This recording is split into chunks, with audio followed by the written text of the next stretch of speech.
Hi, this is Marta Nali for the Human Rights Education Network News, connected online with Moses Opiyo, who works on human rights education in Amnesty International Kenya. Hi Moses, please introduce yourself and let us know where you're calling from. Right. My name is Moses Opiyo and I'm calling from Kenya, Amnesty International office in Kenya. All right. Well, you just sent us a report assessing the impact of Amnesty International Kenya's work with partners in relation to growth and HRE. I could see from the report that Amnesty International Kenya has built up important partnership with many local partners, building understanding of human rights in formal and informal setting. 7 partnerships are mentioned in total. So what was the main objective of working with partners, and do you think the objective was met in 2012? Great. I'll answer first by giving a small background that Kenya is neither a section or a structure, Amnesty International in Kenya. It is a project, and this means that we cannot therefore directly recruit members as an entity. So this is a growth and human rights education project which seeks to lay foundations for spontaneous and organic growth of Amnesty International, especially when we are projected to start becoming a section or a structure which is beyond 2015. So what I do here is I facilitate the process to grow a strategic constituency of supporters and also use human rights education in this process. So through human rights education program, we seek to strategically create linkages and foundation for future engagement with these partners to achieve sustainable and organic growth. All right. Yes. Okay, thank you.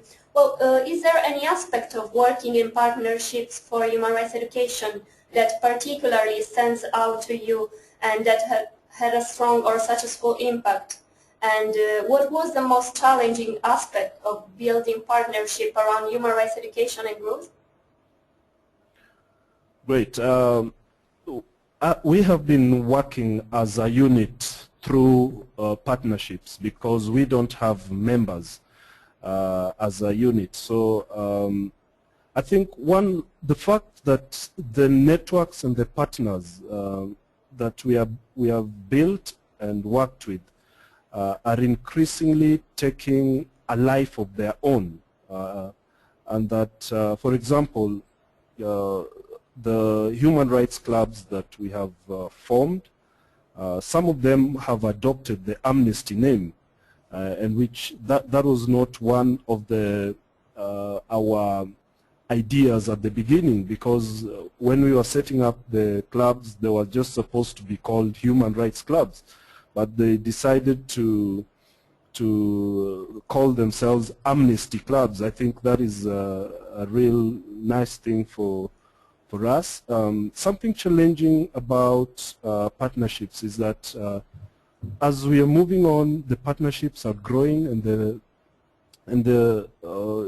just having to service these partnerships as an individual, for example, because they are all looking up to contact Amnesty directly and to ask questions and stuff like that. So that is challenging.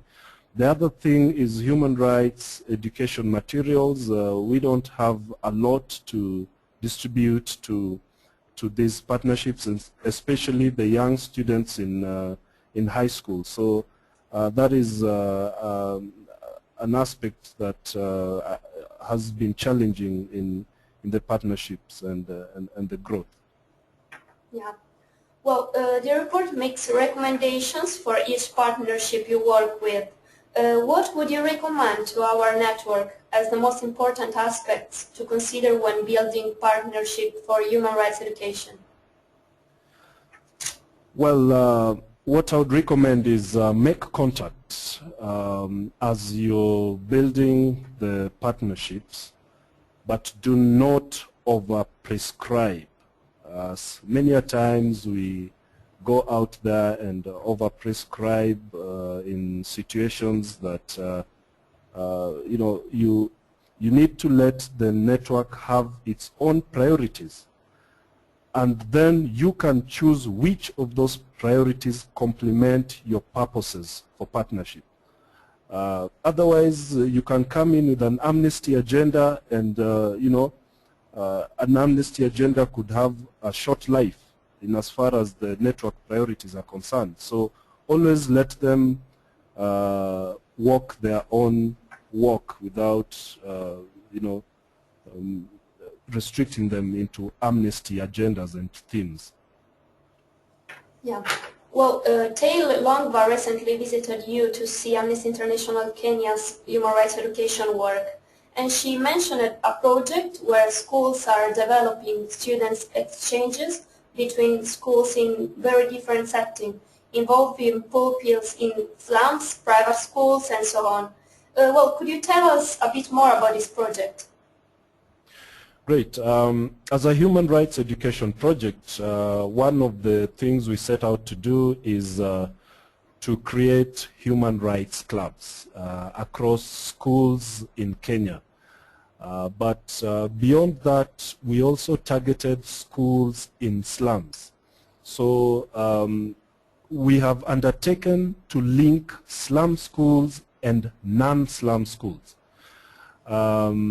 So these linkages are intended as a unique and contrasting opportunity for networking and exchange of knowledge and experiences and ideas among the students, because we want the students to positively and responsibly engage with human rights issues within the school's environment and the wider society. So what we do is we do exchange visits between slum schools and non-slum schools. It's kind of an experiential visit, because you find that some students in non-slum schools have never been to a slum.